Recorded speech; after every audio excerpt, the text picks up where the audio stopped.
David Helman, everybody's favorite.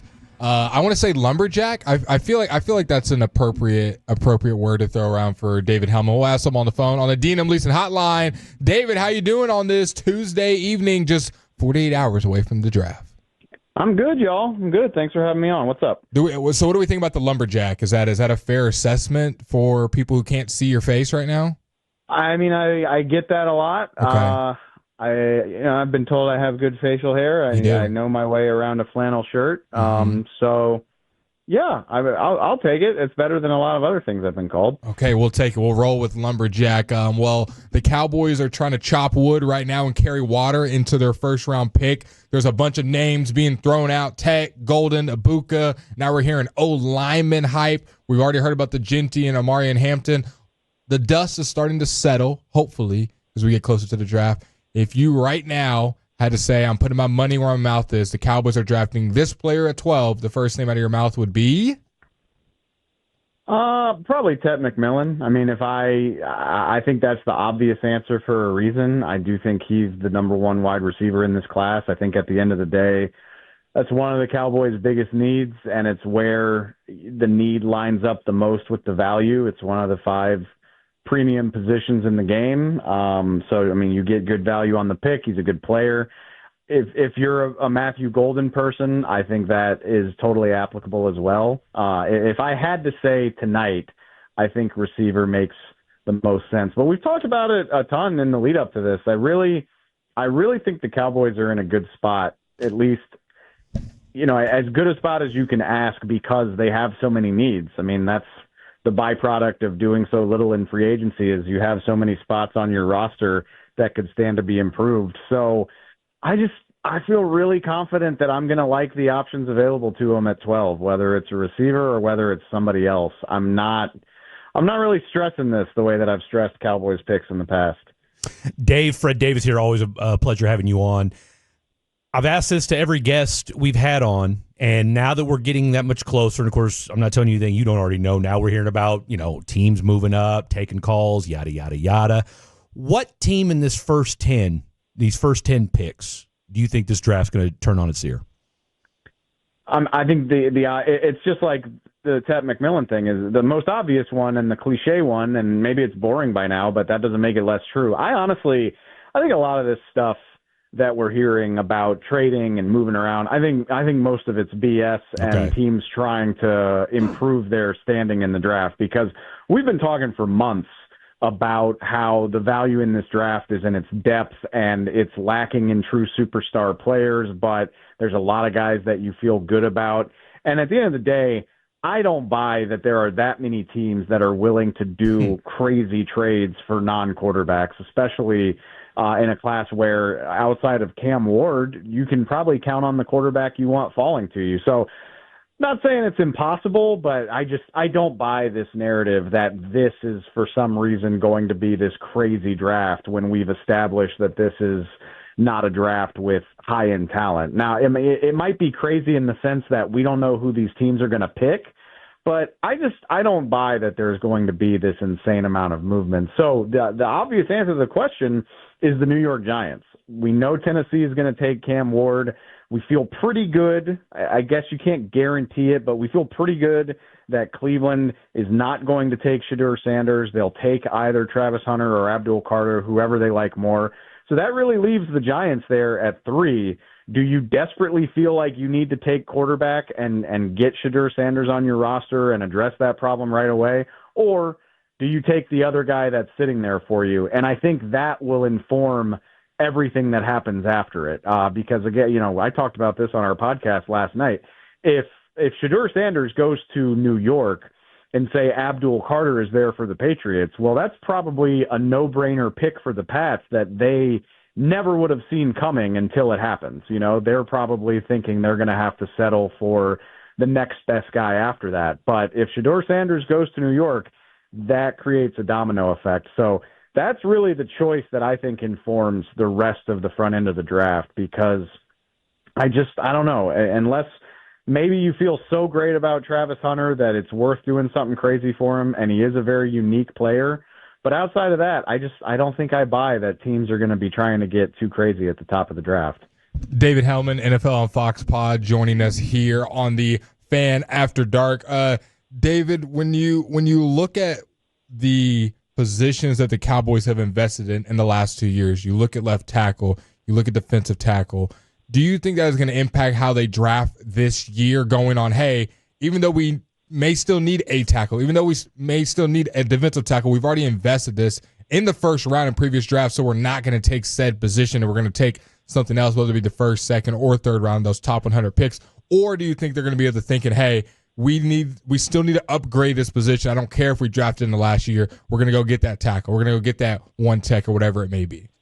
I think the biggest way you can create problems for yourself as an NFL team is doubling down on being wrong. And I'm not here to say that Mozzie Smith doesn't have any good football left in front of him, or that Tyler Guyton can't develop into a great left tackle, but it's on the Cowboys to figure out how they feel about it. You know, get in that room, Will McClay, Jerry and Stephen Jones, the coaching staff, all the people who matter, get in there, huddle up, decide how you feel. And if y'all don't think those guys are it, don't let a sunk cost inform what you're going to do next. That's lunacy. I mean, if you're convinced, and obviously, you know, Brian Schottenheimer's just starting his first year, so he's going to be around for at least a little while, if not longer. Obviously, Jerry and Steven aren't going anywhere. Will McClay's been here for a decade plus at this point. These guys are the decision makers for the foreseeable future. If they're out on the decisions they've made in the last year or two, you're only going to make it worse if you double down on those bad decisions. So if they truly believe that those guys still have good football left in front of them, fine. I'll take them at their word, and you look somewhere else. But if you've got a new coaching staff in here, you got new offensive line coaches, and they're like, I don't know, guys, this ain't it, then don't let that stop you from drafting a tackle at 12 if you think that's the best decision, or drafting a guard if you think that's the best decision. Trust your evaluation for good or bad. I'm not trying to let sunk costs dictate, you know, my opportunities coming up here in the next couple of days. David Helman joining us, talking all things draft. We are about 48 hours away from this thing kicking off for real. The one name that might be the most polarizing name in the draft, of course, is obviously Shedeur Sanders. And like you said earlier, I mean, look, that guy could go anywhere from number 3 to the Giants to, they're saying he may, some people are saying he could slip out of the first round. He might, you know, somebody could trade in to the bottom half of the second round to get him. Ultimately, are we going to be sitting there saying to ourselves, like, hey, he does slip to the second round, or will we be moderately surprised and somebody moves up sooner than rather than later to grab Shedeur? I think at the end of the day, what we've seen over the last couple years, 5 years, is that the quarterback position is just too important to let it wait, you know? And yeah, I mean, you can find guys somewhere else. I've heard people say, well, you know, the Eagles got Jalen Hurts at pick 51. That's evidence that you can afford to wait. And my answer to that is, yeah, if you'd known that Jalen Hurts could become what he is now, he would have never lasted that long. Absolutely not. So I think the importance of the position is always going to influence teams. Now, does that mean Shedeur is going to be a top 10 pick? I'm not really convinced. Like, if I had to guess right now, I think Shedeur gets drafted somewhere between like pick 15 and pick 32. I know that's a wide range, but it's at least the back end of the second round, right? Like, I'm not convinced he's a top 10 pick, but I do think the position is important enough, and I think he's a good enough prospect too. I know a lot of people are down on Shedeur. I think he's a really good quarterback. I think he can be very successful in the NFL. Good enough that I'd be surprised if they let him fall out of the first round entirely. You know, if for some reason he's still hanging out into the 20s, then I would imagine that a Cleveland or a Giants or somebody like that decides to trade up, because I do think he's good enough for that type of consideration, even if he's not guaranteed to be a top 10 pick. David, final one for me here. Best case scenario, Thursday rolls around. The Cowboys' 3 draft picks are, I know you just said Ted McMillan at 12. The other 2 in the best case scenario that fits the Cowboys' needs are who? A best case scenario, I mean, I think you got to come out of these first 3 picks with a wide receiver. I just think it's so important. I think there's so little juice on the Cowboys' offense And it's hard to find. It's much harder to find receivers than running backs. I know running backs are having this resurgence right now, and rightfully so. Not to say that it's an unimportant position, but I like my odds of finding that guy later in the draft a lot better than finding a difference-making receiver. So I think you got to come out of it with a receiver of some kind. I have been saying as often as I can for as long as I can that people are not talking enough about cornerback as a need.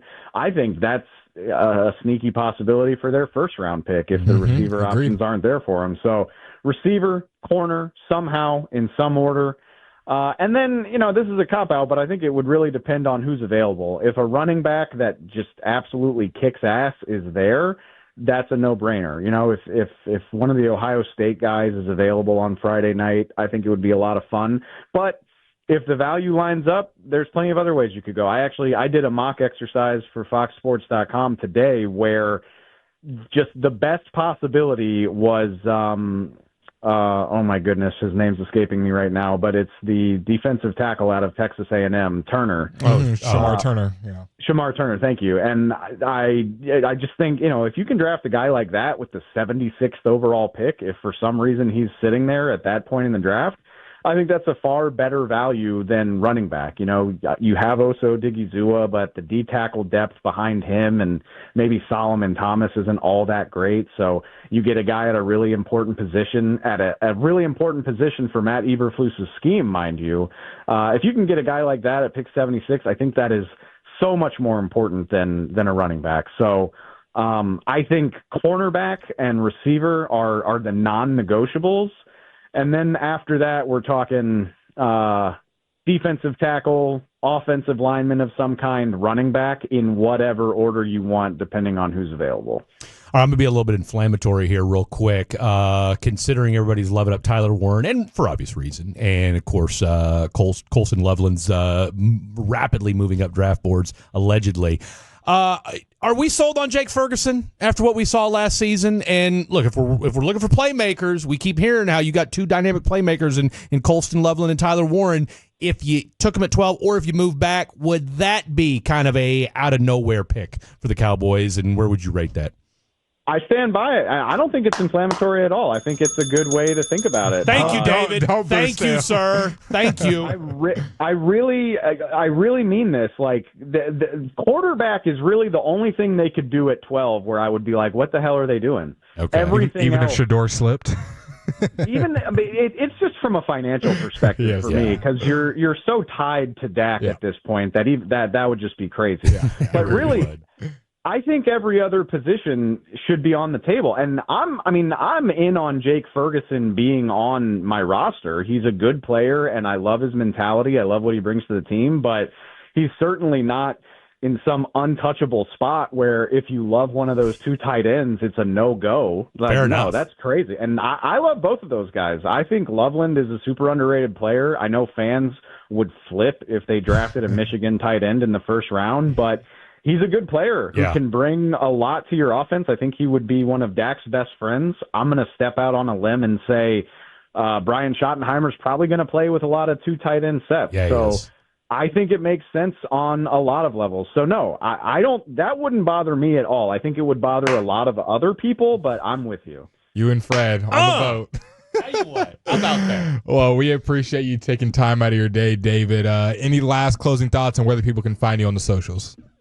Go check us out on the NFL on Fox podcast. We'll have draft coverage all weekend long, Thursday, Friday, over the weekend as well. We got you covered. We're on YouTube. We're on wherever you get your pods, and we would appreciate it. Thanks, y'all. Well, we appreciate you taking time out. Absolutely. You enjoy the rest of your day, David. Anytime, fellas. Thanks.